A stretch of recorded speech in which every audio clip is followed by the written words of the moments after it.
Alam nyo ba, hindi lahat ng magaling sa interview ay magaling din sa trabaho. May mga tao na sobrang galing magsalita, confident, may buladas, pero pagdating sa actual work, sablay. Samantala, may iba naman na mahina sa pagsasalita, parang hindi marunong mag-express.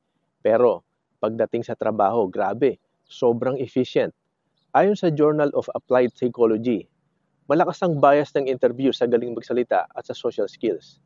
Hindi laging totoong kakayahan ang batayan. Kaya madalas, ang extrovert panalo sa interview. Pero hindi ibig sabihin, siya rin ang pinaka-competent sa actual. At dito pumapasok ang kaso ng Asperger Syndrome o Autism Spectrum Disorder. Maraming nasa spectrum ang hirap sa social communication, kaya mahina sa interview. Pero ayon sa autism research, sila ay kadalasang detail-oriented at sobrang consistent sa trabaho. Kaya tandaan, hindi lahat ng malakas sa salita, malakas din sa gawa. At hindi rin lahat ng tahimik ay mahina. Minsan, sila pa ang tunay na maasahan.